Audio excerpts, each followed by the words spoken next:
ನುಡಿಯು ನೀನೇ ಬಸವ ನಡೆ ನುಡಿಗೆ ಕರ್ತನು ನೀನೆ ಬಸವ ಏಳೆ ಬಿಡುವಿಲ್ಲದೆ ಸರ್ವಾಂಗದೊಳು ಸರಿತ ಮೃಡಮೂರ್ತಿ ಬಸವನೈ ಯೋಗಿನಾಥ ಮೃಡಮೂರ್ತಿ ಬಸವನೈ ಯೋಗಿನಾಥ ಮೃಡಮೂರ್ತಿ ಬಸವನೈ ಯೋಗಿನಾಥ ನಡೆಗೆ ಕರ್ತನು ಬಸವ ನುಡಿಗೆ ಕರ್ತನು ಬಸವ ನಡೆ ನುಡಿಗೆ ಕರ್ತನು ಬಸವ ಜಗದ ಜೀವಿಗಳ ನಡೆಗೂ ನುಡಿಗೂ ಕರ್ತನಾಗಿರುವ ವಿಶ್ವಗುರು ಬಸವ ತಂದೆಯನ್ನ ಎನ್ನ ಹೃದಯ ಮಂದಿರದಲ್ಲಿ ಧ್ಯಾನಿಸುತ್ತಾ ಬಸವ ಕೈಂಕರ್ಯದೊಳಗೆ ತಮ್ಮ ಬದುಕನ್ನು ಸವಿಸಿರುವ ಸಕಲ ಶರಣರನ್ನ ಎನ್ನ ಹೃನ್ಮಂದಿರದಲ್ಲಿ ಧ್ಯಾನಿಸುತ್ತಾ ಬಸವ ಮಣಿಹಾವನ್ನು ಹೊತ್ತು ನಾಡಿನುದ್ದಗಲಕ್ಕೂ ಪಸರಿಸಿರುವ ಕನ್ನಡದ ಪೂಜ್ಯ ಚನ್ನಬಸವ ಪಟ್ಟದೇವರ ದಿವ್ಯ ಚರಣಗಳಿಗೆ ಭಕ್ತಿಪೂರ್ವಕ ಶರಣಗಳನ್ನು ಸಲ್ಲಿಸುತ್ತಾ ಚನ್ನಬಸವ ಪಟ್ಟದೇವರ ಕರ ಸಂಜಾತರು ಭಾರತೀಯ ಕನ್ನಡದ ಜಂಗಮರು ಡಾಕ್ಟರ್ ಬಸವಲಿಂಗ ಪಟ್ಟದೇವರ ದಿವ್ಯ ಚರಣಗಳಿಗೆ ನನ್ನ ಭಕ್ತಿಪೂರ್ವಕ ಶರಣಗಳನ್ನು ಸಲ್ಲಿಸುತ್ತಾ ಅವರ ನೆರಳಿನಲ್ಲಿಯೇ ಬಸವ ಕೈಂಕರ್ಯವನ್ನು ಪೂರೈಸುತ್ತಿರುವ ಪೂಜ್ಯ ಶ್ರೀ ಗುರುಬಸವ ಪಟ್ಟದೇವರನ್ನ ಎನ್ನ ಹೃನ್ಮಂದಿರದಲ್ಲಿ ಅವರಿಗೂ ಕೂಡ ನಾನು ಶರಣಗಳನ್ನು ಸಲ್ಲಿಸುತ್ತಾ ಇಂದಿನ ಕಾರ್ಯಕ್ರಮದ ಎನ್ನ ಭಕ್ತಿಪೂರ್ವಕ ಶರಣಾರ್ಥಿಗಳು. ಇಡೀ ಜಗತ್ತು ಯಾವತ್ತೂ ಕಂಡರಿಯದ ಒಂದು ಮಹಾನ್ ಘಟನೆ ನಡೆದಿರ್ತಕ್ಕಂಥ ಜಗತ್ತು ಕಲ್ಪನೆಯನ್ನು ಮಾಡ್ಕೊಳ್ಳಕ್ ಸಾಧ್ಯ ಇಲ್ಲ ಅಂಥದ್ದೊಂದು ಅದ್ವಿತೀಯವಾಗಿರ್ತಕ್ಕಂಥ ಒಂದು ಘಟನೆ ನಡೆದಿದೆ. ಮನುಷ್ಯ ಹೆಂಗ ಬದುಕಬಹುದು ಅಂತ ಕಂಡುಕೊಂಡಿರ್ತಕ್ಕಂಥ ಏಕೈಕ ಕಾಲ 12ನೇ ಶತಮಾನ. ಬಸವ ಕಲ್ಯಾಣದೊಳಗ ಬಸವ ತಂದೆ ಏನು ಕೈಕರ್ಯ ಕೈಗೊಂಡಿದ್ದು ಜಗತ್ತಿನಲ್ಲಿ ಎಲ್ಲೂ ಆಗಲಾರದಂತಹ ಅವಿಸ್ಮರಣೀಯ ಘಟನೆಗಳು ನಡೆಬಹುದು. ಎಷ್ಟೊಂದು ಕ್ರಾಂತಿಗಳು ನಡೆದವು. ಸಾಮಾಜಿಕ ಕ್ರಾಂತಿ ಆಗ್ತು, ಆರ್ಥಿಕ ಕ್ರಾಂತಿ ಆಗ್ತು, ರಾಜಕೀಯ ಕ್ರಾಂತಿ ಆಗ್ತು, ಸಾಹಿತ್ಯಿಕ ಕ್ರಾಂತಿ ಆಗ್ತು, ಭಾಷಾ ಕ್ರಾಂತಿ ಆಗ್ತು, ಏನೇನು ಕ್ರಾಂತಿಗಳಾಗಬಹುದು ಅವೆಲ್ಲವನ್ನ ನಡೆದಿರ್ತಕ್ಕಂಥದ್ದು ಒಂದೇ ಒಂದು ಕಾಲಘಟ್ಟ. ಅದು ಜಗತ್ತಿನೊಳಗಂದ್ರ ಅದು 12ನೇ ಶತಮಾನ. ಅದು ನಮ್ಮ ಕಲ್ಯಾಣದ ನೆನಪು.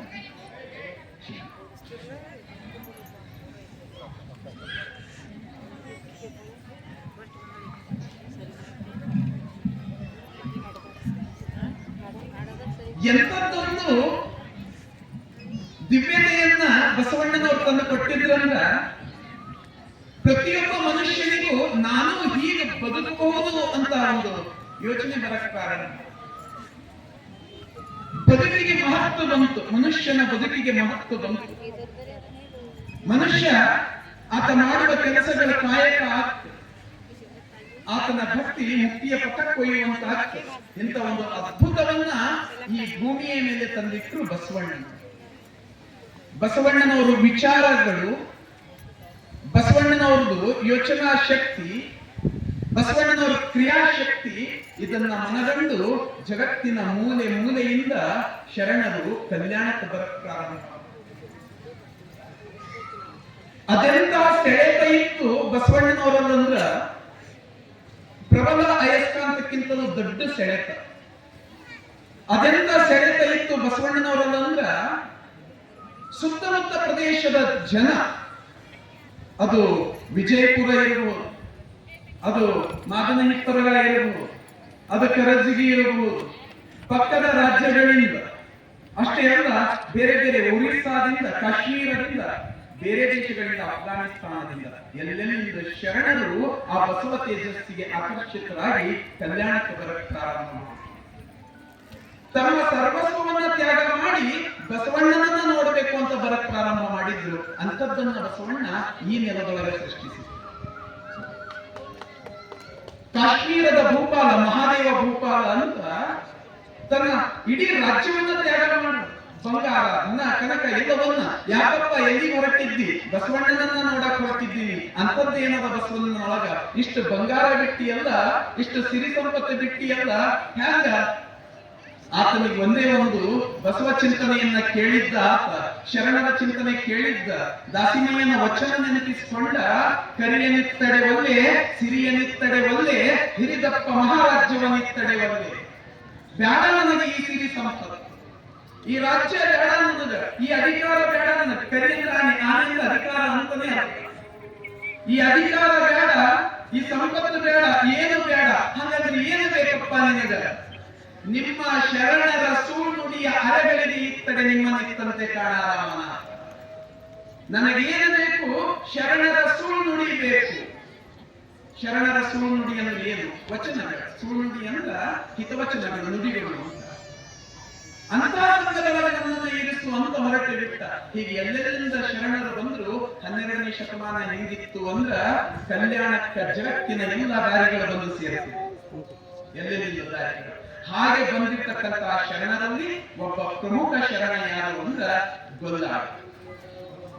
ಕುರುಬ ಗೊಲ್ಲಾಳ, ವೀರ ಗೊಲ್ಲಾಳ, ಗೊಲ್ಲಾಳೇಶ್ವರ, ಸಾಕಷ್ಟು ಹೆಸರುಗಳಿಂದ ಕರೀತು.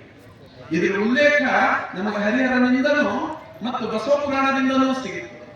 ಬಸವ ಪುರಾಣದಲ್ಲಿ ಕೂಡ ಗೊಲ್ಲಾಳೇಶ್ವರನ ಉಲ್ಲೇಖ ಆದ, ಆದರೆ ಅದರೊಳಗೆ ಹೆಸರು ಕಾಟಕೋಟರ ಅಂತ. ನಾವು ಗೊಲ್ಲಾಳೇಶ್ವರ ಅಂತ ಉಲ್ಲೇಖ ಮಾಡ್ತಾ ಬಂದ. ಆ ಗೊಲ್ಲಾಳೇಶ್ವರ ಈಗಾಗಲೇ ಶರಣರಾಗಿರ್ತಕ್ಕಂತಹ ಶಿವರಾಜ ಮಲ್ಲೇಶಿ ಅವರು ತಿಳಿಸಿದ್ರು, ಆತ ಗೋಲ್ಗೇರಿ ಅಂತ, ಅಲ್ಲಿಂದ ಕಲ್ಯಾಣಕ್ಕೆ ಬಂದಿರ್ತಕ್ಕಂಥ ಮಹಾನ್ ಶರಣ. ಅದು ಎಲ್ಲಿ ಅಂದ್ರೆ ವಿಜಯಪುರ ಜಿಲ್ಲೆ, ಬಿಜಾಪುರ ಜಿಲ್ಲೆಯಲ್ಲಿರ್ತಕ್ಕಂಥ ಸಿಂದಗಿ ತಾಲೂಕಿನಲ್ಲಿರ್ತಕ್ಕಂತಹ ಒಂದು ಪ್ರದೇಶ ಗೋಲ್ಗೇರಿ. ಅದರ ಸಮೀಪಕ್ಕೆ ಒಂದು ಊರು ಢವಳಾರ ಅಂತ. ಆ ಢವಳಾರ ಅಂತಕ್ಕಂಥ ಗ್ರಾಮದಲ್ಲಿ ಹುಟ್ಟಿರ್ತಕ್ಕಂಥ ಒಂದು ಸಾಮಾನ್ಯ ವ್ಯಕ್ತಿ ಆತ. ಬಸವ ಚಿಂತನೆಯ ಸೆಳೆತಕ್ಕೆ ಸಿಕ್ಕು ಕಲ್ಯಾಣದೊರೆಗೆ ಬಂದಿರ್ತಕ್ಕಂಥ ಮಹಾನ್ ಶರಣ. ಆ ಢವಳಾರ ಗ್ರಾಮದೊಳಗೆ ಆತ ಹೇಗೆ ಬದುಕಿದ್ದ, ಆತನ ರೀತಿ ಹೇಗಿತ್ತು ಅನ್ನೋದು ಈಗಾಗಲೇ ತಾವೆಲ್ಲ ಕೇಳಿದ್ವಿ. ಬಹಳ ಅದ್ಭುತ, ಬಹಳ ಅದ್ಭುತ ಆತನ ರೀತಿ. ಸಾಮಾನ್ಯ ಕುರಿ ಕಾಯುವ ಹುಡುಗ ಕೆಲಸ ಏನಂದ್ರೆ ಕುರಿ ಕಾಯಕ್ಕೆ ಹೋಗೋದು, ಮುಂಜಾನೆಯಿಂದ ಸಾಯಂಕಾಲವರೆಗೆ. ಇಡೀ ಅದರ ಹಿನ್ನೆಲೆ ಎಲ್ಲ ಹೇಳಿದ್ರು. ಹೀಗಾಗಿ ಅದನ್ನ ಮತ್ತೆ ಹೇಳಿ ಇದು ಮಾಡಲ್ಲ. ಸಾಮಾನ್ಯ ಕುರಿ ಕಾಯುವ ಕಾಯಕ. ಅವನಿಗೆ ಇನ್ನ ಕಾಯಕ ಪ್ರಜ್ಞೆ ಇಲ್ಲ, ಇನ್ನ ಬಸವಣ್ಣನವರ ಬಗ್ಗೆ ಗೊತ್ತಿಲ್ಲ. ಆದರೂ ಕೂಡ ತಾನು ಮಾಡುವ ಕೆಲಸದೊಳಗೆ ಎಷ್ಟು ನಿಷ್ಠೆ ಅಂದ್ರ, ಈಗಾಗಲೇ ಹೇಳಿದ್ರಲ್ಲ, ಶ್ರೀಶೈಲಕ್ಕ ಜನ ಭಕ್ತ ಸಮೂಹ ಹೋಗ್ತಾ ಇರ್ಬೇಕಾದ್ರ ಈತನಿಗೆ ಗೊತ್ತಾಗ್ತು, ಆ ಚನ್ನಮಲ್ಲಿಕಾರ್ಜುನ ಉಭೆ ಉಭೆ ಅನ್ನುವ ಶಬ್ದ ಕಿವಿಯೊಳಗೆ ಬಿತ್ತು. ಆತನನ್ನ ನಾನೂ ಕಾಣಬೇಕು ಅನ್ನೋ ವಿಚಾರ ತಲೆಯೊಳಗೆ ಬಂತು. ಆದ್ರೂ ಕೂಡ ಹೋಗಲ್ಲ. ಎಷ್ಟೋ ಜನ ಶ್ರೀಶೈಲಕ್ಕ ಯಾತ್ರೆ ಹೋಗಬೇಕಾದ್ರ ದಾರಿಯೊಳಗೆ ಗೊತ್ತಿರ್ಲಾರ್ದೇನೆ ಅವ್ರ ಜೊತೆ ಶ್ರೀಶೈಲಕ್ಕೆ ಹೋದರೆ ಎಷ್ಟೋ ಶರಣರು ಅದರ, ಎಷ್ಟೋ ಭಕ್ತರು ಅದರ, ಎಷ್ಟೋ ಜನ ಅದರ. ಹಿಂಡಿನೊಳಗೆ ಹಿಂಡು, ಅದರೊಳಗೆ ಈತ ಕುರುಬ. ಹಿಂಡಿನೊಳಗೆ ಸೇರಿ ನಾನು ಹಿಂಡಿನಲ್ಲಿ ಹೋಗಿ ಬಿಡ್ಬಹುದಾಗಿತ್ತು. ಆತ ನಾನು ಕೆಲಸ ಮಾಡ್ತಾ ಇದ್ದೀನಿ, ನನ್ನ ಕೆಲಸದೊಳಗೆ ಶಿವ ಅದನ್ನ, ಶ್ರೀಶೈಲದೊಳಗೆ ಶಿವ ಇಲ್ಲ ಅನ್ನೋದು ಈ ಹುಡುಗನ ಅಭಿಪ್ರಾಯ. ಶ್ರೀಶೈಲ ಬೇಕಾಗಿಲ್ಲ ನನಗ, ನಾನು ಇಲ್ಲಿ ನನ್ನ ಕೆಲಸದೊಳಗೆ ತೃಪ್ತ ಇದ್ದೀನಿ, ನಿತ್ಯ ತೃಪ್ತ ಇದ್ದೀನಿ. ಆದ್ರೆ ಅಲ್ಲಿನ ಭಕ್ತಿಯ ಸೆಳೆತ ಒಂದು, ನನಗ ಕಡೆ ಪಕ್ಷ ಇಲ್ಲೇ ಇರ್ತೀನಿ, ನನ್ನ ಕಾಯಕದೊಳಗೆ ಇರ್ತೀನಿ ಅಂತ. ಆದ್ರೆ ಅಲ್ಲಿಂದ ಒಂದು ಶಿವಲಿಂಗವನ್ನ ತಂದು ಕೊಡು ನನಗೆ. ನಂದಯ್ಯ ಅಂತಕ್ಕಂಥ ಒಬ್ಬ ಭಕ್ತನಿಗೆ ಕೇಳ್ಕೊಳ್ತಾನೆ. ನಂದಯ್ಯ ಅಂತ ಆ ಪರಿಣಿಯಲ್ಲಿರ್ತಕ್ಕಂಥವನು, ನನಗೊಂದು ಶಿವಲಿಂಗ ತಂದು ಕೊಡು.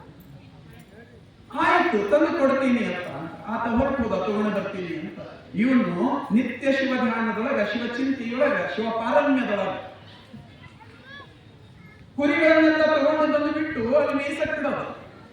ಆ ಢವಳಾರ ಪ್ರದೇಶದಿಂದ ಸ್ವಲ್ಪ ದೂರ ಪ್ರದೇಶಕ್ಕೆ ತಗೊಂಡು ಬಂದು ಅಲ್ಲಿ ಮೇಯ್ಸಕ್ ಬಿಡೋದು. ಅವೆಲ್ಲ ಮೇಯ್ತಾ ಇರೋದು. ಈತ ಶಿವಭಕ್ತಿಯೊಳಗ ಲೀನ, ಕೂತಲ್ಲಿಯೇ ಲೀನ ಈತ ಶಿವಭಕ್ತಿ. ಈತನ ಶಿವಭಕ್ತಿಯ ಮಹಿಮೆ ಅಂತಂದ್ರೆ ಇಡೀ ಪ್ರದೇಶ ಭಕ್ತಿಮಯ ಆಗಿಬಿಡ್ತಿತ್ತು ಅಂತ. ಅಷ್ಟೆಲ್ಲ ಅದರೊಳಗೆ ತೊಡಗಿರ್ತಿದ್ದ ಈತ. ಇನ್ನೇನು ಶಿವಲಿಂಗ ಬರ್ತದ, ಶಿವಲಿಂಗ ಬರ್ತದ ಅನ್ನ ನಿತ್ಯ ಪೂಜೆ ಮಾಡಬಹುದು. ಆ ತೀವ್ರ ಕಡೆಗೆ ಒಂದು ದಿವಸ ನಂದಯ್ಯ ಬಂದ. ಆತನನ್ನ ಹೋಗಿ ಕೇಳ್ತಾನ, ನನಗೆ ಲಿಂಗ ತಗೊಂಡು ಬಂದಿ ಏನಪ್ಪ? ಈಗಾಗಲೇ ಪೂಜ್ಯರು ಹೇಳಿದ್ರು, ಸ್ವಲ್ಪ ವ್ಯತ್ಯಾಸ. ನನಗೆ ಲಿಂಗ ತಗೊಂಡು ಬಂದಿ ಏನಪ್ಪ? ನಾನು ಪೂಜೆ ಮಾಡಬೇಕಾಗ್ಯದ, ಶಿವಪಾರಮ್ಯವನ್ನು ನಾನು ಮೆರಿಬೇಕಾಗ್ಯದ, ತಗೊಂಡು ಬಂದಿ ಏನು?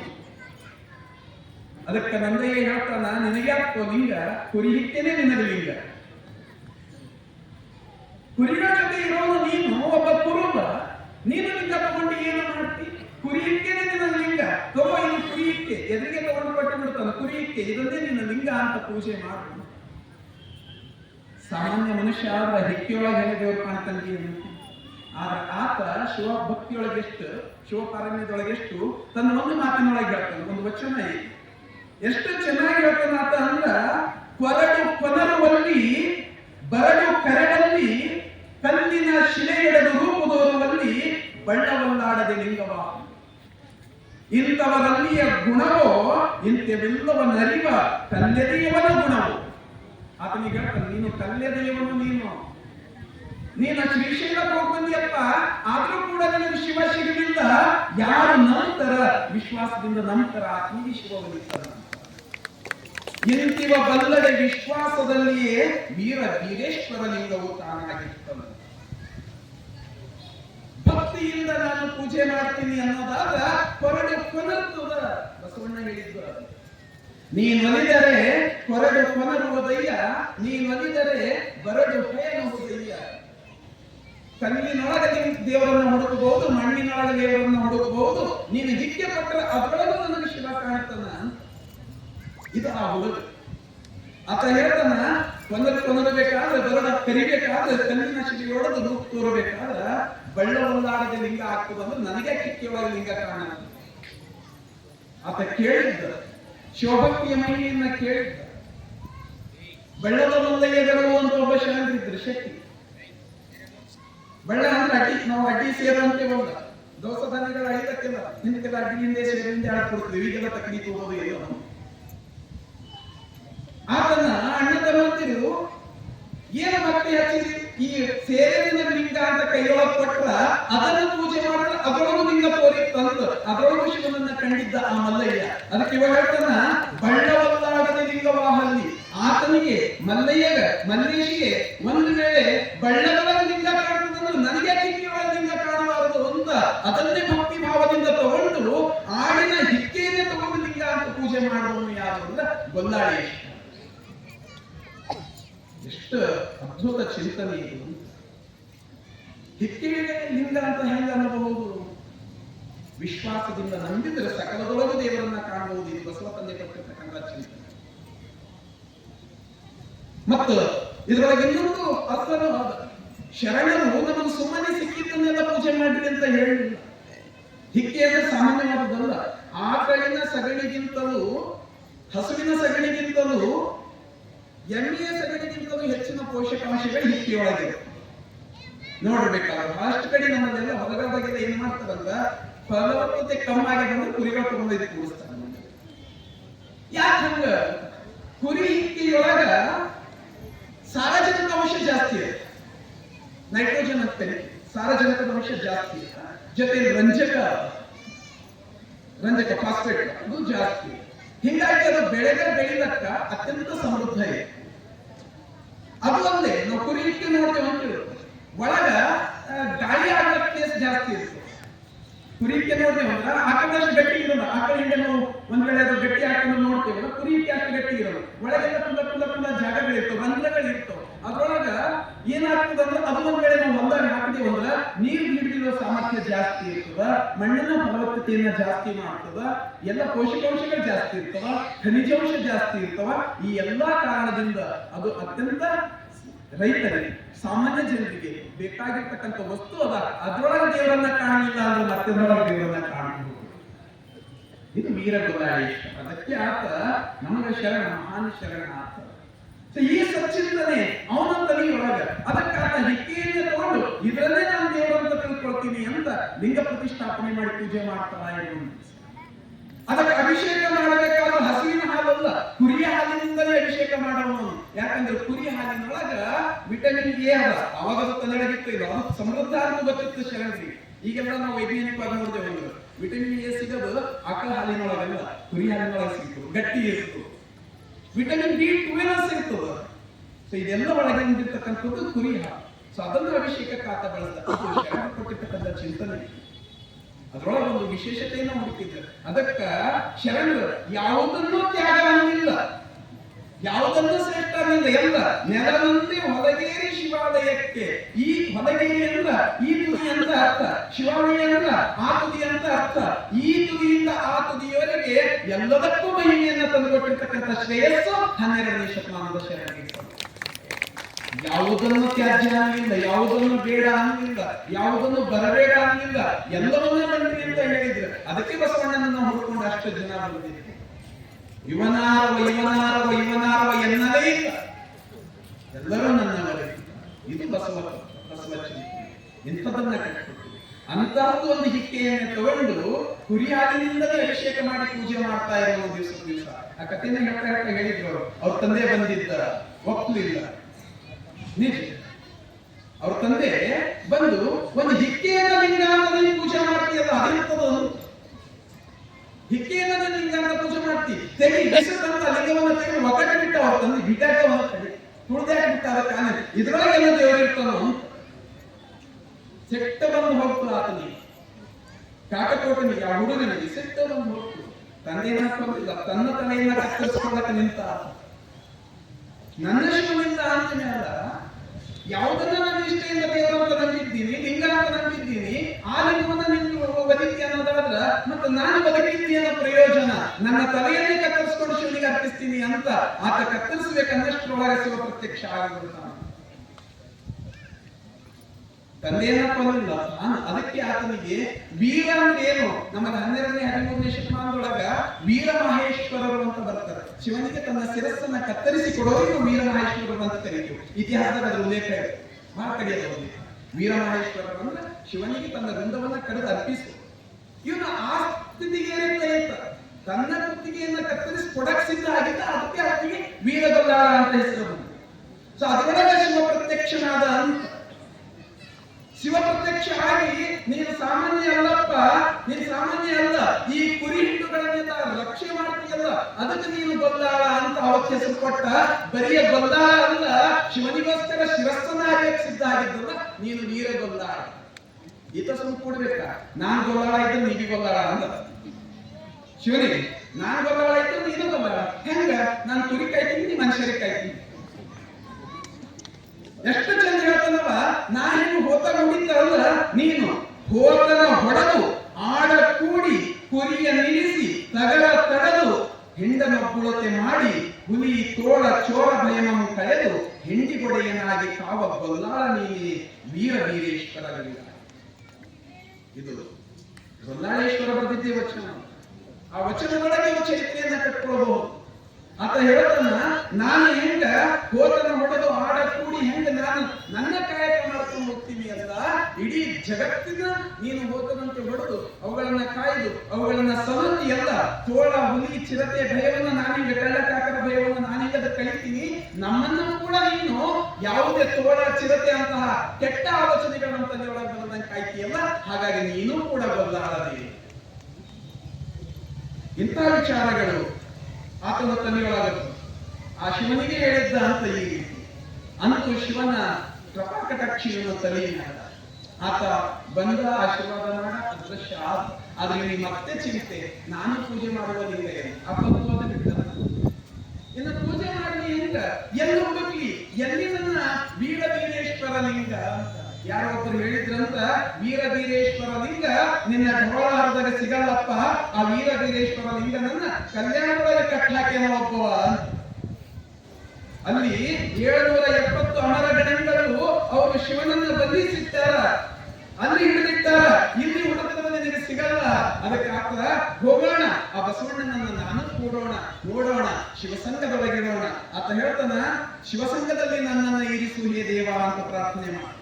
ಕಂಠೆಯ ಕಟ್ಟಿ ತಿತ್ತಿಯ ಹೊತ್ತು ಮರಿಯ ನಡೆಸುತ್ತ ದೊಡ್ಡೆಯ ಹೊಡೆಯುತ್ತ ಅಡ್ಡಗೋಲಿನಲ್ಲಿ ಹೋವ ಚುಕ್ಕಿ ಬೊಟ್ಟಿನ ತೆಗೆದುತ್ತ. ಒಂದೆಲ್ಲ ವಚನದೊಳಗ ಆ ಕುರಿಯನ್ನ ಹೆಂಗೆ ಸಾಕಾಣಿಕೆ ಮಾಡುವ 7 ವಿಚಾರಗಳು. ಕುರಿಯೊಳಗೆ ಎಷ್ಟು ಪ್ರಕಾರ ಇತ್ತು ಒಂದು ವಚನದೊಳಗೆ ಸಿಕ್ತು. 12ನೇ ಶತಮಾನದೊಳಗೆ ಆತ ಗೊಲ್ಲಾಳೇಶ್ವರ ಇವೆಲ್ಲವುಗಳನ್ನು ಉಲ್ಲೇಖ ಮಾಡಿದ್ದಾರೆ. ಹಿಂಡನಗಲಿ ಹೋಹ ದಿಂಡೆಯ ಮಣಿಗಟ್ಟಿನ ಅಭಿಸಂದಿನಲ್ಲಿ ಕೋಲ ನಿಡುತ್ತ ಈ ಹಿಂಡಿನೊಳಗೆ ತಿರುಗಾಡುತ್ತಿದ್ದೇನೆ. ನಾನು ಸುಮ್ಮನೆ ಈ ಹಿಂದಿನೊಳಗೆ ಸಿಕ್ಕಾಕೊಂಡು ತಿರುಗಾಡ್ತಾ ಇದ್ದೀನಿ. ಈ ವಿಚಾರದ ಹಿಂಡ ಬಿಡಿಸಿ ನಿಜ ವೇಳೆಯ ನಿಮ್ಮಂಗವ ತೋರಿ ಸುಸಂಗದಲ್ಲಿರಿಸು ಎನ್ನುಡೆಯ ವೀರ ವೀರಲಿಂಗ. ನನ್ನನ್ನು ಸುಸಂಗತವಾದ ಕರ್ಕೊಂಡು ಶರಣ ಸಂಘಕ್ಕೆ ಕರ್ಕೊಂಡು ನಾನು ಕೂಡ ಆ ಶರಣ ಸಂಘದಲ್ಲಿ ಇರಬೇಕು, ನಿಜ ತತ್ವವನ್ನ ತಿಳಿಯಬೇಕು, ಶಿವತತ್ವವನ್ನ ತಿಳಿಯಬೇಕು. ಅದಕ್ಕ ಆತ ಹೊರಟು ಬಿಟ್ಟ, ಬಸವಣ್ಣನನ್ನ ಕೂಡಬೇಕು ಅಂತ ಧವಳಾರದಿಂದ ಹೊರಟು ಬಿಟ್ಟ. ದಾಟದ ನಗರ ಪ್ರದೇಶ, ಹಳ್ಳಿ, ಕಾಡು, ಗುಡ್ಡ ಎಲ್ಲವನ್ನ ದಾಟಿ ಕಡೆಗೆ ಬಂದು ಸೇರದ ಕಲ್ಯಾಣಕ್ಕೆ ಬಂದು ಸೇರದ. ಕಲ್ಯಾಣದೊಳಗ ಬಸವಣ್ಣನಲ್ಲಿ ಹುಡುಕ್ತಾ ಬಂದವನು ಅವನನ್ನ ನೋಡಿ ಜನ ನೋಡಿದ್ರು. ಯಾರು ನೀನು? ಅವ ಹೇಳ್ದ, ನಾನು ಗೊಂದಾಳ ಇದ್ದೀನಿ. ಯಾವ ಗೊಂದಾಳ? ಕುರುಬ ಗೊಂದಾಳ. ಓ, ಆಡಿಂದು ಲೆಂಡಿಸಿದಾಗ ದೇವರಿ ನೋಡಿದ ಅಂತ ಹೇಳ್ತೇವ, ನೀನೇ ಇದ್ದೀಯೇನೋ? ಮಂದಿ ಲೇವಡಿ ಮಾಡ್ಬೇಕಲ್ಲ, ನೀನೇ ಇದ್ದೀಯವ? ಪ್ರಭುವಿನ ಹತ್ರ ಹೋದ್ರು. ಪ್ರಭುವೇ ಒಬ್ಬ ಹುಚ್ಚ ಬಂದಾನ. ಎಂತವನು ಹುಚ್ಚ? ಹಿಕ್ಕಿಯೊಳಗ ಶಿವನ ಕಂಡಿನೆಂಬ ಸೊಕ್ಕಿನ ಕುರುಬ ಬಂದಾನ. ಆಡಿನ ಹಿಕ್ಕಿಯೊಳಗಿನ ಶಿವನನ್ನ ಕಂಡಿನ ಅಂತ ಹೇಳ್ತಾನ, ಎಷ್ಟು ಸೊಕ್ಕಿದ್ದಿರ್ಬೇಕು ಅಂತ ಸೊಕ್ಕಿನ ಕುರುಬ ಬಂದಾನ ನೋಡ್ರಿ. ಪ್ರಭುವಿನ ಹತ್ರ ಹೋಗ್ತು, ಇವನನ್ನ ಕರ್ಕೊಂಡು ಹೋದ್ರು. ನಾನು ಶಿವನನ್ನ ನೋಡಿನಿ ಅಂತ ಹೇಳ್ತಾನ ನೋಡ್ರಿ. ಇವ ಪ್ರಭುದೇವರು ಕೇಳಿದ್ರು, ಏನಪ್ಪ ನೀನು ಶಿವನನ್ನ ನೋಡಿದಿ? ಹೌದು ನೋಡಿನಿ. ಯಾವಾಗ ಸಿದ್ದರಾಮೇಶ್ವರ ನೋಡ್ಯಾರ ನಾಯಕ ನೋಡಕ್ಕಾಗಲ್ಲ? ಬಳ್ಳೇಶ ಮಲ್ಲಯ್ಯ ನೋಡ್ತಾರಂದ್ರೆ ನಾನ್ಯಾಕೆ ನೋಡಕ್ಕಾಗಲ್ಲ? ಅಂಬಲಿ ಒಳಗ ಚೆನ್ನಯ್ಯ ಶಿವನನ್ನ ನೋಡ್ತಾನಂದ್ರೆ ನಾನ್ಯಾಕೆ ನೋಡಕ್ಕಾಗಲ್ಲ? ಶಿರಿಯಾಳ ಚೆಂಗಳೆಯರು ತನ್ನ ಮಗುವಿನ ಸೇವನ್ನ ಹರಿದಿ ಆ ಶಿವನನ್ನ ಕಾಣ್ತದಲ್ಲ, ನಾನ್ಯಾಕೆ ಕಾಣಕ್ಕಾಗಲ್ಲ? ನಾನು ನೋಡಿನಿ ಶಿವನನ್ನು. ಹಾಗಾದ್ರೆ ಎಲ್ಲಿ ನೋಡಿದ್ದಿ? ಹೆಂಗ ನೋಡಿದ್ದಿ? ಹಿಕ್ಕೆಯೊಳಗೆ ನೋಡಿನಿ. ಹಿಕ್ಕೆಯೊಳಗೆ ನಿನ್ನವನ್ನ ನೋಡಕ್ ಸಾಧ್ಯ ಅಲ್ಲ. ಆಗ ಎಷ್ಟು ಚಂದ ಹೇಳ್ತಾನ, ಕಲ್ಲು ಲಿಂಗವಲ್ಲ. ಆತ ಹೇಳ್ತಕ್ಕಂಥ ಮಾತು ಗೊಂದಾಳೇಶ ಹೇಳ್ತಾನ, ಕಲ್ಲು ಲಿಂಗವಲ್ಲ. ಮತ್ತೆ ಯಾವತ್ತ ಲಿಂಗ? ಯಾಕದ ಲಿಂಗ ಅಲ್ಲ? ಉಳಿಯ ಮನೆಯಲ್ಲಿ ಒಡೆಯಿ. ಕಲ್ಲು ಲಿಂಗವಲ್ಲ, ಉಳಿಯ ಮನೆಯಲ್ಲಿ ಒಡೆಯಿತ್ತು. ಮರ ದೇವರಲ್ಲ, ಉರಿಯಲ್ಲಿ ಬೆಂದಿತ್ತು. ಮಣ್ಣು ದೇವರಲ್ಲ, ನೀರಿನ ಕೊನೆಯಲ್ಲಿ ಕದಡಿತ್ತು. ಹಾಗಾದ್ರೆ ಮತ್ತೆ ಯಾವ ದೇವರು? ಯಾವುದ್ರ ಮೇಲೆ ಮನಸ್ಸಿಗೆ ಪೂಜೆ ಮಾಡ್ತೀವೋ ಅದೇ ದೇವರೇನು? ಹಾಗಾದ್ರೆ ಮನಸ್ಸಿಗೆ ದೇವರು ಅನ್ಬೇಕೇನು? ಆತ ಮುಂದೆ ಹೇಳ್ತಾನ, ಇಂತಿವನ್ನೆಲ್ಲವ ಅರಿವ ಚಿತ್ತ ದೇವರಲ್ಲ, ಕರಣಂಗಳ ಮೊತ್ತದೊಳಗಾಗಿ ಸತ್ತಗೆ. ಹಾಗಾದ್ರೆ ಅರಿತಕ್ಕಂಥ ಮನಸ್ಸನ್ನು ದೇವರನ್ಬಹುದು. ಇಲ್ಲ, ಮನಸ್ಸು ಕೂಡ ಕರಣಂಗಳ ಒಳಗಾಗ್ತದ. ಅದಕ್ಕ ಕಾಮ, ಕ್ರೋಧ, ಲೋಭ, ಮೋಹ, ಮದ, ಮತ್ಸರ ಇವೆಲ್ಲವೂ ಕಾಡ್ತವ. ಹೀಗಾಗಿ ಮನಸ್ಸು ಕೂಡ ದೇವರಲ್ಲ. ಹಾಗಾದ್ರೆ ಯಾವುದು ದೇವರು ಅಂತ ಕಂಡವರೊಳಗೆ ಕೈ ಕೊಂಡಾಡ ವ್ರತದಲ್ಲಿ ಮತ್ತೊಂದನೊಡಗೂಡಿ ಬೆರೆಯದೆ ವಿಶ್ವಾಸ ಗ್ರಹಿಸಿ ನಿಂದಲ್ಲಿ ಆ ನಿಜಲಿಂಗವಲ್ಲದೆ ಮತ್ತೊಂದ ಕೆಲಸ ನರಿಯದೆ ನಿಂದಾತನೇ ಸರ್ವಾಂಗ ಲಿಂಗಿ ವೀರವೀರೇಶ್ವರ ಲಿಂಗದ.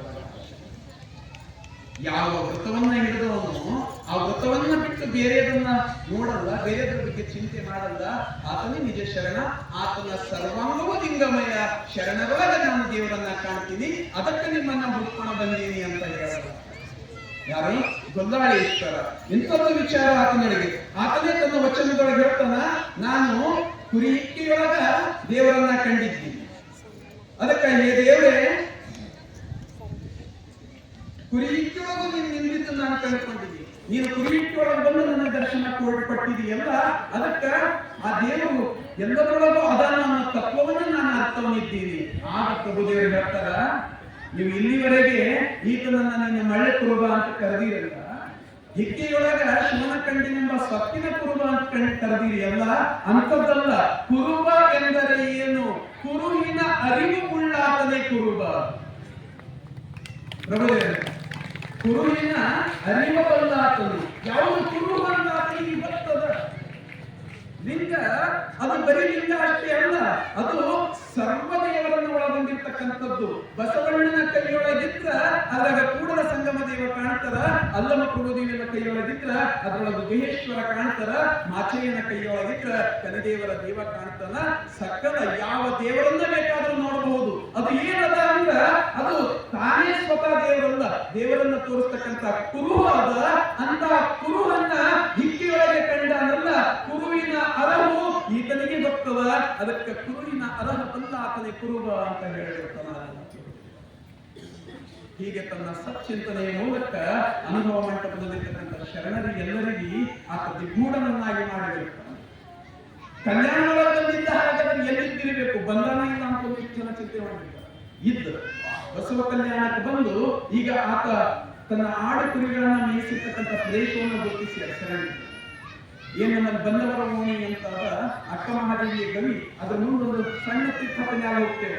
ಆ ಪ್ರದೇಶದಲ್ಲಿಯೇ ಗೊಲ್ಲಾಳೇಶ್ವರ ತನ್ನ ಕುರಿಗಳನ್ನ ಮೇಯಿಸ್ತಕ್ಕಂಥ ಕಾಯಕವನ್ನು ಮಾಡಿಕೊಂಡಿದ್ದ. ಆತ ಇಲ್ಲಿದ್ದು ಶರಣ ಸಂಘದೊಳಗಿದ್ದು ಶರಣ ಚಿಂತನೆಯೊಳಗಿದ್ದು ಹಲವಾರು ವಚನಗಳನ್ನ ಬಹುಶಃ ನೂರಾರು ಸಾವಿರಾರು ವಚನಗಳು ಬರೆದಿತ್ತು. ಆದ್ರೆ ನಮ್ಮ ದುರ್ದೈವ ನಮಗೆ ಸಿಕ್ಕಿದ್ದು ಕೇವಲ 10 ವಚನ ಸಿಕ್ಕಿದೆ. ಕುರುಬ ಗೊಲ್ಲಾಳೇಶ್ವರ ಬರೆದಿರ್ತಕ್ಕಂಥ 10 ವಚನಗಳು ಸಿಕ್ಕ್ಯವ. ಆದ್ರೆ ಆ 10 ವಚನಗಳು ಓದಿ ನೋಡಿದ್ರ ಗೊಲ್ಲಾಳೇಶ್ವರ 10 ಮಾತ್ರ ಬರೆದಿರಕ್ಕೆ ಸಾಧ್ಯ ಇಲ್ಲ. ಯಾಕಂದ್ರೆ ಎಂತ ಒಂದು ಅನುಭವದ ಉನ್ನತ ಸ್ಥಿತಿಗೆ ಹೋಗಿದ್ದ ಅಂತಂದ್ರೆ ಸುಲಭವಾಗಿ ಅರ್ಥೈಸಿಕೊಳ್ಳಲು ಸಾಧ್ಯ ಆಗಲ್ಲ. ಅಲ್ಲಮ ಪ್ರಭುದೇವರಿಗೆ ಬೆಳಗಿನ ವಚನಗಳು ಬರ್ತಾರ, ಅಂತಹ ಬೆಳಗು ಅಧ್ಯಾತ್ಮದ ಉನ್ನತ ಸ್ಥಿತಿ ನಾವು ಕುರುಬ ಗೊಲ್ಲಾಳೇಶ್ವರರ ವಚನದೊಳಗೆ ಕಾಣಕ್ಕೆ ಸಾಧ್ಯ. ಅರ್ಥೈಸ್ಕೊಳ್ಳೋದು ಕಷ್ಟ ಆಗ್ತದೆ. ನಾನು ವಚನಗಳನ್ನು ಓದಬೇಕಾದ್ರೆ ಅರ್ಥ ಹುಡುಕಕ್ಕೆ ನನಗೆ ಎಷ್ಟೋ ಬೇಕಾಗ್ತದೆ. ಕೆಲವೊಂದು ಅಧ್ಯಾತ್ಮ ಏನಪ್ಪ ಆತ ಹೇಳ್ತಾನ, ಆಡು 6 ತಿಂಗಳು ಹುಟ್ಟಿ 3 ದಿನ ಬದುಕಿ 1 ದಿನ ಸತ್ತಿದೆ.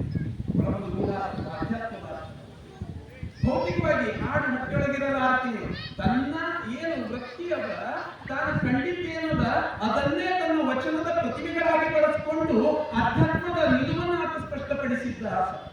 ಆಡು 6 ತಿಂಗಳು ಹುಟ್ಟಿ 3 ದಿನ ಬದುಕಿ 1 ದಿನ ಸತ್ತಿತ್ತು.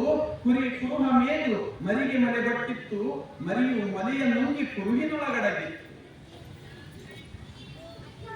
ಏನು ಶರಣರು ತತ್ವಜ್ಞಾನಿಗಳು ಹೇಳ್ತಾರೆ, ಕುರುಗೋಗಿಗಳ ಪಾದ ನನ್ನೇ ನುಂಗಿತ್ತ. ಅದಕ್ಕ ಆತ ಹೇಳ್ತಾನ, ನನ್ನ ಇಡೀ ನಾನು ಎಲ್ಲ ಅಡಗಿದ್ದೀನಂದ್ರೆ ಆ ಕುರುವಿನೊಳಗೆ ಅಡಗಿದ್ದೀನಿ. ಆಡು ಕುರಿ ಬಂದ ಬಟ್ಟೆಯ ಶೋಧಿಸಿಕೊಂಡು ತೋಳನ ತೊಡಕಿನಲ್ಲಿ ಸಾಯದೆ ಅಲ್ಲಿ ಏನು ನಾನು ಬಂದೀನಿ ನಿಜತತ್ವ ಏನು ಅಂತ ಅರ್ಥಕೊಂಡು ಆ ದಾರಿಯೊಳಗೆ ಬಟ್ಟೆ ಅಂದ್ರೆ ದಾರಿ ಅಂತ ಆ ದಾರಿಯೊಳಗೆ ನಡೆದ್ರೆ ಮಾತ್ರ ನಾನು ಅಧ್ಯಾತ್ಮದಲ್ಲಿ ಹೋಗಕ್ಕೆ ಸಾಧ್ಯ ಅದ, ಮುಕ್ತಿನ ಪಡೆಯಕ್ಕೆ ಸಾಧ್ಯ ಅದ, ಮೋಕ್ಷವನ್ನ ಪಡೆಯಕ್ಕೆ ಸಾಧ್ಯ ಅದ. ಅದಕ್ಕೆ ತೋಳನ ತೊಡಕಿನೊಳಗೆ ಸಾಯಬಾರದು ಅಂತ. ಇಲ್ಲಿ ತೋಳ ಅಂದ್ರೆ ಏನು ಅಂದ್ರೆ ಗುಪ್ತಾರ್ಥ ಏನಂದ್ರೆ ಬದುಕಿನಲ್ಲಿ ಬರ್ತಕ್ಕಂಥ ಆಮಿಷ ವಿಷಯಗಳು ಅವುಗಳ ತೊಡಕಿನೊಳಗೆ ಸಾಯದ ಈ ಭವನ್ನ ಗೆದ್ದು ಹೋಗ್ತಕ್ಕಂಥ ಚಿಂತನೆಯೊಳಗೆ ನಾವು ಹೋಗಬೇಕು ಅಂತ. ಅವೆಲ್ಲ ವಚನಗಳು ಹಂಗೆ ಅರ್ಥೈಸ್ಕೊಳ್ಳೋದು ಬಹಳ ಕಷ್ಟ. ಕ್ರಿಯೆಯ ಹಿಡಿದಲ್ಲಿ ಸಂದೇಹಕ್ಕೊಳಗಾಗಿ ನಿಕ್ರಿಯೆಯಲ್ಲಿ ಆತ್ಮನಿಗೆ ಗೊತ್ತ ಕಾಣದೆ ಫಲವಿಲ್ಲದ ವೃಕ್ಷದ ಹೂವ ಕಂಡು ವಿಹಂಗ ಕುಲಚರಿಸದೆ ಮೆಚ್ಚಿದ. ಕಡೆಯಲ್ಲಿ ಹೊಲವಿಗೆಡದೆ ಅರೆ ನಿಜ ವಸ್ತು ಒಂದೆಂದು ಕುರುವಿನ ಕುಲ ಕೆಡೆದು ಕೂಡು ವೀರಗಿರಿ.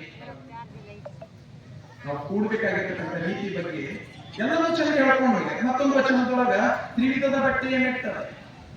ಎಂತ ತ್ರಿವಿಧ ಅಂತ ಹೇಳ್ತಾನ, ಅಜಕುಲ, ಕುರಿಕುಲ, ತೋಳನ ಕುಲ, ಇಂಥ ದಾರಿಯನ್ನು ಹೋಗುವ. ಹಾಗಾದ್ರೆ ಅರ್ಥ ಇದೆ. ಅಜಕುಲ ಅಂದ್ರೆ ಅಜ ಅಂದ್ರೆ ಆಡಿನಂತೆಯೂ ಇರಬಾರ್ದು, ಕುರಿಯಂತೆಯೂ ಇರಬಾರ್ದು, ತೋಳದಂತೆಯೂ ಇರಬಾರ್ದು. ಹಾಗಾದ್ರೆ ಹೇಗೆ ಬದುಕಬೇಕು? ಆಡು ಕುರಿ ಏನ್ ಮಾಡ್ತಂದ್ರೆ ಸಹಜಕ್ಕ ಯಾರೋ ಹೋಗಿದ್ದು ದಾರಿ ಒಳಗೆ ಹೋಗ್ತದೆ. ತೋಳ ಏನ್ ಮಾಡ್ತಂದ್ರೆ ಮತ್ತೊಂದು ದಾರಿಗೆ ಅಡ್ಡಿ ಬದಸ್ತದ. ಹಾಗಾದ್ರೆ ನಾನು ಮನುಷ್ಯನಾಗಿ ಮಾಡ್ಬೇಕಾಗಿದ್ದೇನೆ. ಈ 3 ದಾರಿ ಹೋಗ್ಬಾರ್ದು, ಯಾರು ಹೋಗಿದ್ದು ದಾರಿಗೆ ಹೋಗಬಾರ್ದು, ಮತ್ತೊಬ್ಬರಿಗೂ ಹಾನಿ ಮಾಡಬಾರ್ದು, ನನ್ನದೇ ಮಾರ್ಗವನ್ನು ರೂಪಿಸಿಕೊಳ್ಳಬೇಕು ಅಂತ ಚಿಂತನೆ. ಅದು ಹೇಗೆ ಮುಂದೆ ಹೇಳ್ತಾ ಹೋಗ್ತಾರೆ. ತ್ರಿವಿಧದ ಬಟ್ಟೆಯ ಮೆಟ್ಟದೆ, 3 ಹುಟ್ಟದೆ, 6 ತಟ್ಟದೆ, ಅರಿಷಡ್ವರಂಗಗಳು, 5 ಬಟ್ಟೆಯ ಮೆಟ್ಟದೆ. 5 ಕರಣೇಂದ್ರಿಯಗಳು, ನಮ್ಮ ಪಂಚೇಂದ್ರಿಯಗಳು, ಅವುಗಳ ಆಸೆ ಸಿಲುಕಲಾರದೆ ಸಂದೇ ಒಂದೇ ಹೊಲದಲ್ಲಿ ನೀನು ಅಧ್ಯಾತ್ಮ ಅಂತಕ್ಕಂಥ ಒಂದೇ ಹೊಲದಲ್ಲಿ ಮೇದು ಮಂದಿಯಲ್ಲಿ ನೀನು ಸಂದೇಹ ಕಳೆದು ಉಳಿಯದ ಸಂದೇಹ ತಿಳಿದು ವೀರ ವೀರೇಶ್ವರರಿಂದ ಎಲ್ಲ ಚಿಂತನೆ. ಈ ಎಲ್ಲ ಚಿಂತನೆಗಳು ಅನುಭವ ಮಂಟಪದೊಳಗ ಅವ್ರು ಇಟ್ಟಿರ್ತಾರ. ಇದನ್ನ ಕೇಳಿ ಶರಣರು ಹೇಳ್ತಾರ, ಇವರು ಎಂತ ಸಾಮಾನ್ಯ ಶರಣರಲ್ಲ ಅಂತ. ಅನುಭವ ಮಂಟಪದಲ್ಲಿ ಇರ್ತಕ್ಕಂಥ ಶರಣರೆಲ್ಲ ಆತನ ಬಗ್ಗೆ ಹೇಳ್ತಾ ಇರ್ತಾರೆ. ವಿಶ್ವಾಸದಿಂದ ನಂಬಿದರಯ್ಯ ಗೊಲ್ಲಾಳೇಶ್ವರರಾಯ. ಇದು ಸತ್ಯಕ್ಕ ಹೇಳ್ತಕ್ಕಂಥ ಒಂದು ವಚನ. ಸತ್ಯಕ್ಕ ಗೊಲ್ಲಾಳೇಶ್ವರನ್ನ ನೆನೆಸ್ಕೊಂಡಿತ್ತು. ನಂತರ 12ನೇ ಶತಮಾನದಲ್ಲಿರ್ತಕ್ಕಂಥ ಸಾಕಷ್ಟು ಶರಣರು ಆತನನ್ನ ನೆನೆಸ್ಕೊಂಡಾರ. ಬಳ್ಳಲಿಂಗವೇ ಅಲ್ಲ ಅದು ಸತೆ ಸದ್ಭಾವದಿ ಲಿಂಗವಾಯಿತು ಬಳ್ಳೇಶ್ವರನಂದಯ್ಯ. ಮುಂದಿನ ಸಾಲಿನೊಳಗ ಇವರು ಗೊಲ್ಲಾಳೇಶ್ವರನ್ನ ನೆನೆಸ್ಕೊಳ್ತಾರೆ. ಆಡಿನ ಹಿಕ್ಕಲಿಂಗವೇ ಅಲ್ಲ ಅದು ಸತೆ ಸದ್ಭಾವದಿ ಲಿಂಗವಾಯಿತು ಗೊಲ್ಲಾಳರಾಯ. ಸಾಧ್ಯ ಇಲ್ಲ, ಅದು ಗೊಲ್ಲಾಳೇಶ್ವರನ ಸದ್ಭಾವದಿಂದಾಗಿ ಅದು ಲಿಂಗ ಆಗಿದೆ. ಹೀಗೆ ತನ್ನ ಕಾಯಕದೊಳಗೆ ದೇವರನ್ನ ಕಂಡಿರ್ತಕ್ಕಂಥ ಮಹಾನ್ ಶರಣ ಯಾರು ಅಂದ್ರ ಆತ ಗೊಲ್ಲಾಳೇಶ್ವರ. ತನ್ನ ತತ್ವದಿಂದನೂ ಆತ ಕಂಡುಕೊಂಡಿದ್ದ. ಅದಕ್ಕ ಅಲ್ಲಮ ಪ್ರಭು ಇವ್ರದ್ದು ಏನು ಚಿಂತನೆಗಳದವು, ಬೆಳಗಿನ ವಚನಗಳು ಅದಕ್ಕೂ ಮಾರು ಹೋಗಿದ್ರಂತ ಅಲ್ಲಮ ಪ್ರಭು. ಹೇಗೆ ಸಿದ್ದರಾಮೇಶ್ವರರಿಂದ ನನಗೆ ಶ್ರೀಶೈಲ ನೋಡಬೇಕು ಅನ್ನೋ ಬಯಕೆ ಒಪ್ಪು ಬಂದಿತ್ತು, ಇವತ್ತು ನೀನು ಶ್ರೀಶೈಲ ಲಿಂಗವನ್ನು ಹಿಕ್ಕಿಯೊಳಗೆ ತೋರಿಸಿದ್ದಿ, ಸಾಕ್ಷಾತ್ ಶ್ರೀಶೈಲವೇ ಹೇಗಿರಬಹುದು ಅನ್ನೋ ಯೋಚನೆ ತಲೆಯೊಳಗೆ ಬಂದು ಕೊನೆಯಲ್ಲಿ ಅಲ್ಲಮ ಪ್ರಭುದೇವರು ಶ್ರೀಶೈಲಕ್ಕೆ ಹೋಗಿರ್ತಾರೆ. ಸೊ ಅಲ್ಲಮ ಪ್ರಭುದೇವರನ್ನು ಹೋಗಬೇಕಾದ್ರು ಒಂದು ಅಕ್ಕನ ದಾರಿ, ಎರಡನೇದು ಸಿದ್ದರಾಮೇಶ್ವರರ ದಾರಿ, ಮೂರನೇದು ಗೊಲ್ಲಾಳೇಶ್ವರನ ದಾರಿ. ಈ ಚಿಂತನೆಯಿಂದಲೇ ನಾವು ಅಲ್ಲಿಗೆ ಹೋಗಬೇಕಾಗಿತ್ತು. ಸೊ ಹೀಗೆ ಶರಣರೊಳಗಿದ್ದು ಶರಣರಿಗೂ ಒಂದು ಬಟ್ಟೆಯನ್ನು ತೋರಿರ್ತಕ್ಕಂಥವ್ರು ಯಾರು ಅಂದ್ರೆ ಗೊಲ್ಲಾಳೇಶ್ವರ, ಗೊಲ್ಲಾಳೇಶ್ವರ. ಇಂಥ ಒಬ್ಬ ಮಹಾನ್ ಶರಣ ಇದ್ದ. ಅದಕ್ಕೆ ಆತನ ಬಗ್ಗೆ ನಮ್ಮ ಜನ ಹಾಡಿ ಹೊಗಳ್ತಾರೆ, ನಮ್ಮ ಶರಣರು ಹಾಡಿ ಹೋಗ್ತಾರೆ. ಶರಣ ಕಾವ್ಯದೊಳಗ ಹರಿಹರ ನೆನಪಿಸ್ಕೊಂಡಿದ್ದವ ಈತನನ್ನ, ಸೋಮೇಶ್ವರ ನೆನೆಸ್ಕೊಂಡಿದ್ದರು, ನಮ್ಮ ಭೀಮಕವಿ ನೆನೆಸ್ಕೊಂಡಿದ್ದರು, ಸಾಕಷ್ಟು ಜನ ಅವರನ್ನ ನೆನೆಸ್ಕೊಂಡಿದ್ದರು. ನಮ್ಮ ವಚನಕಾರ ನೆನಪಿಸ್ಕೊಂಡಿದ್ದದ, ನಮ್ಮ ಜನಪದರು ನೆನೆಸ್ಕೊಂಡಿದ್ದದ. ಒಂದು ಹಾಡಿನೊಳಗೆ ಹೀಗೆ ಹೇಳ್ತಾರೆ: ಆಡಿನ ಹಿಕ್ಕೆಯ ತಂದು ತೀಡಿಲಿಂಗವ ಮಾಡಿ ನೋಡಿರಿ ಶಿವನ ಮಹಿಮಾವ, ನೋಡಿರಿ ಶಿವನ ಮಹಿಮಾವ ಗೊಲಗೇರಿ ಲಿಂಗ ಆಡಿನ ಹಿಕ್ಕ್ಯಾಗ ನಿನದಾನ, ಗೊಲಗೇರಿ ಅಂಬುದು ಗೊಲ್ಲನ ಕುರಿದೊಡ್ಡಿ ಅಲ್ಲಿ ನಿಂಗಯ್ಯ ನಿನದಾನ, ಅಲ್ಲಿ ನಿಂಗಯ್ಯ ನೆನದಾನ ಕಾರಣದಿ ಗ್ವಾಲ್ಗೇರಿ ಎಂಬ ಹೆಸರಾಗಿ, ಗ್ವಾಲ್ಗೇರಿ ಎಂಬ ಹೆಸರಾಗಿ. ಜನಪದರೆಲ್ಲ ಆತನ ಏನು ಭಕ್ತಿ ನಿಷ್ಠೆ ಇತ್ತು, ಹಿಕ್ಕಿಯೊಳಗೂ ದೇವರನ್ನ ಕಾಣುವ ಏನು ತತ್ವ ಇತ್ತು. ನಾವು ಸಾಮಾನ್ಯವಾಗಿ ಕಾಯಕದೊಳಗೆ ದೇವರನ್ನ ಕಾಣ್ತೀವಿ. ಆತ ಕಾಯಕ ಅಷ್ಟೇ ಅಲ್ಲ, ತನ್ನ ಕಾಯಕದಿಂದ ಬಂದಿರುವ ತ್ಯಾಜ್ಯ ವಸ್ತುಗಳೊಳಗೂ ದೇವರನ್ನ ಕಾಣ್ತಾ ಅಂದ್ರೆ ಆತ ಇಂಥ ಶರಣ ಇದ್ದೀವಿ. 12ನೇ ಶತಮಾನ ಅದ್ಭುತ ಅದ್ಭುತ ಅಂತ ಅನಿಸ್ತದ. ಅಂತ ಒಬ್ಬ ನಮ್ಮ ಗೊಲ್ಲಾಳೇಶ್ವರ ಶರಣ 12ನೇ ಶತಮಾನದೊಳಗ ಇದ್ದು ಇದೇ ನೆಲದೊಳಗೆ ನಡೆದಾಡಿದ್ರಲ್ಲ, ಆ ನೆಲದೊಳಗೆ ನಾವು ನಡೀತೀವಲ್ಲ ಅದು ಪುಣ್ಯ. ಅದಕ್ಕ ತಿಪ್ಪಿಯೊಳಗ ಇದ್ದದ್ದೆಲ್ಲ ಕಸ ಅಲ್ಲ ಅಂತ, ತಿಪ್ಪಿಯೊಳಗ ಸಿಕ್ಕಿದ್ದು ಮತ್ತು ರತ್ನ ಆಗಿ ಇವತ್ತು ಜಿ ಟಿವಿಯೊಳಗ ಮೆರಿತುದ ಅನ್ನೋದಾದ್ರ ಅದಕ್ಕೆ ಗುರುವಿನ ಸ್ಪರ್ಶ ಹಚ್ಚಬೇಕು. ಇವತ್ತು ನಮ್ಮ ಹುಡುಗಿ ದಿವ್ಯಾಂಜಲಿ, ಇವತ್ತು ನಾವೆಲ್ಲ ಸ್ಟೇಟಸ್ಗಳನ್ನ ನೋಡ್ತಾ ಇದ್ವಿ. ದಿವ್ಯಾಂಜಲಿ ಸಿಕ್ಕಿದ ಎಲ್ಲಿ ಅಂದ್ರ ಕಸದೊಳಗೆ, ಆದ್ರೆ ಆಕೆ ಬೆಳೀತಾ ಬೆಳಕಂತದ್ದು ಹೇಗಂದ್ರೆ ಅದಕ್ಕೆ ಆತ ಹೇಳ್ತಿದ್ದ, ನಮ್ಮ ಗೊಲ್ಲಾಳೇಶ್ವರ ಹೇಳ್ತಿದ್ದ, ಹಿಕ್ಕೆಯನ್ನೇ ಬಿತ್ತು ಹಿಕ್ಕೆಗಳನ್ನ ಮಾಡಿ ಮುತ್ತುಗಳನ್ನ ಮಾಡ್ತಕ್ಕಂಥ ಸಾಮರ್ಥ್ಯ ಶರಣರಿಗದ ಅಂತ. ಆ ದಿವ್ಯ ತೇಜಸ್ಸನ್ನ ಹೊಂದು ಬಸವ ಕೃಪೆಯೊಳಗೆ ಬೆಳೀತಕ್ಕಂಥ ನಮ್ಮ ಪೂಜ್ಯರು, ಇವರ ಕೃಪಾ ಕಟಶದೊಳಗೆ ಬೆಳೆದಿರ್ತಕ್ಕಂಥ ದಿವ್ಯಾಂಜಲಿ ಇವತ್ತು ನಾಡಿನಿಂದ ಮೆರುತ್ತಾ ಇದ್ದಾರೆ. ಸೊ ಅದಕ್ಕಿಂತ ಮುಂಚೆನೆ ನಮ್ಮ ಬೀದರ್ ಸರಿಗಮಪದೊಳಗ ವಿಜೇತರು ಆಗಿ ಬಂದದ್ದು ನಮ್ಮ ಶಿವಾನಿ. ಶಿವಾನಿ ಇವತ್ತು ನಮ್ಮ ಮಟ್ಟದೊಳಗ ಆಕೆ ಪೂಜ್ಯರ ಆಶೀರ್ವಾದವನ್ನ ಪಡೆಯಕ್ಕೆ ಬಂದ. ಸೊ ಬಹಳ ಖುಷಿ, ಬಹಳ ಸಂಭ್ರಮ ನಮ್ಗೆ. ಶಿವಾನಿ ನಮ್ಮವಳು ಅಂತಾನೆ ನಮ್ಗೆ ಎಷ್ಟೋ ಹೆಮ್ಮೆ. ಬೀದರ್ನೆಲ್ಲ ಇಷ್ಟು ಮನಸ್ಸು ಹುಟ್ಟು ಬಂದಿತ್ತು. ಒಂದು ತಿಂಗಳ ಅವಧಿಯೊಳಗೆ ಎಲ್ಲ ಸ್ಟೇಟಸ್ ಒಳಗೂ ಶಿವಾನಿ. ಯಾಕಂದ್ರೆ ನಾನು ಬಹಳಷ್ಟು ಜನ ಸ್ಟೇಟಸ್ ನೋಡ್ತೀನಿ, ಸುಮಾರು ಸಾವಿರಾರು ಎಲ್ಲರೂ ನನಗೆ ಬೇರೆ ಬೇರೆ ಜಿಲ್ಲೆಯಿಂದ ಫೋನ್ ಮಾಡ್ಕೊಳ್ಳೋ, ಶಿವಾನಿ ನಿಮ್ ಜಿಲ್ಲೆಗೆ ನಿಮ್ಗೆ ಗೊತ್ತದಾಳೆ, ನೀವು ಪರಿಚಯದಾಳೆ, ನೀವು ಪರಿಚಯ. ಶಿವಾನಿ ಮೇಲೆ ಹಾಡುವುದು ನಾನು ಕಳಿಸಿದ್ದೆ, ಅವ್ರ ತಂದೆ ಕಳಿಸ್ಕೊಟ್ಟಿದ್ದ ಹಾಡು ಬರೋ ಕಳಿಸಿದ್ರು. ಸೊ ಅಷ್ಟಾಗಿ ನಮಗೆ ಹೆಮ್ಮೆಯ ಗರಿಯನ್ನು ಮೂಡಿಸಿರ್ತಕ್ಕಂಥ ಶಿವಾನಿ ಇವತ್ತು ಈ ಮಟ್ಟಕ್ಕೆ ಬಂದ. ನಾನು ಮಾತಾಡ್ಬೇಕಾದ್ರೆ ಒಂದೆರಡು ಸತಿ ನಟರ್ ಹಾಡು ನೋಡ್ಬೇಕಂತಿದ್ದ. ಶಿವಾನಿ ಮಕ್ಕ ನೋಡಿ ಆಕೆ ಹೆಂಗೆ ಹಾಡ್ದಂಗೆ ಆಗ್ಬೋದು, ಸೂರ್ಯನಲ್ಲಿ ಬ್ಯಾಟರಿ ಇಟ್ಕೊಂಡಾಗ ಅಂತೂ ಇಲ್ಲ. ಸೊ ಅದಕ್ಕೆ ಇವತ್ತು ನನ್ನನ್ನು ಕರೆದು ಗೊಲ್ಲಾಳೇಶ್ವರರಿಗೆ ಮಾತಾಡಕ್ಕೆ ಅವಕಾಶ ಸಿಕ್ಕಿದ್ದು. ಇವತ್ತು ನಮ್ಮ ಪೂಜ್ಯರ ಒಂದು ವಿಜಯ ಕೃಪೆಯೇ ಹೊರತಾಗಿದ್ದೇವೆ ಎನ್ನುವುದ ಕೊನೆಯದಾಗಿ ನಮ್ಮೆಲ್ಲರಿಗೆ ಶರಣೆಂಬೆ ಬಸವನಿಗೆ, ಶರಣೆಂಬೆ ಶರಣನಿಗೆ, ಶರಣೆಂಬೆ ಗುರುಲಿಂಗ ಜಂಗಮಕ್ಕೆ, ಶರಣೆಂಬೆ ಗುರುಲಿಂಗ ಜಂಗಮಕ್ಕೆ, ಶರಣೆಂಬೆ ಶರಣು ನಿಮಗೆಲ್ಲರಿಗೂ ಶರಣಾರ್ಥಿ. ಶರಣೆಂಬೆ ಬಸವನಿಗೆ, ಶರಣೆಂಬೆ ಶರಣರಿಗೆ, ಶರಣೆಂಬೆ ವೀರ ಗೊಲ್ಲಾಳಗೆ, ಶರಣೆಂಬೆ ವೀರ ಗೊಲ್ಲಾಳಗೆ, ಶರಣೆಂಬೆ ಶರಣು ನಿಮಗೆಲ್ಲರಿಗೂ ಶರಣಾರ್ಥಿ. ಬಸವ ಗುರುವಿನ ಶಿಶು ಹಲ್ಕಿಯ ಪೂಜ್ಯರು ಚನ್ನ ಬಸವ ಪಟ್ಟ ದೇವರಿಗೆ, ಚನ್ನ ಬಸವ ಪಟ್ಟ ದೇವರಿಗೆ ಶರಣೆಂಬೆ, ಶರಣು ಗುರುದೇವ ಶರಣಾರ್ಥಿ. ಚನ್ನ ಬಸವನ ಕಂದ ಬಸವಲಿಂಗರು ನೀವು, ಬಸವಲಿಂಗ ಪಟ್ಟ ದೇವರಿಗೆ, ಬಸವಲಿಂಗ ಪಟ್ಟ ದೇವರಿಗೆ ಶರಣೆಂಬೆ, ಶರಣು ನಿಮಗೆಲ್ಲರಿಗೂ ಶರಣಾರ್ಥಿ. ಶರಣು ಶರಣು ತಂದೆ, ಶರಣು ಶರಣು ತಾಯಿ, ಶರಣು ಬಂಧು ಬಳಗಕ್ಕೆ, ಶರಣೆಂಬೆ ಬಂಧು ಬಳಗಕ್ಕೆ ಶರಣೆಂಬೆ, ಶರಣು ನಿಮಗೆಲ್ಲರಿಗೂ ಶರಣಾರ್ಥಿ. ಶರಣು ನಿಮಗೆಲ್ಲರಿಗೂ ಶರಣಾರ್ಥಿ. ಎಲ್ಲರಿಗೂ ಭಕ್ತಿಪೂರ್ವಕ ಶರಣ.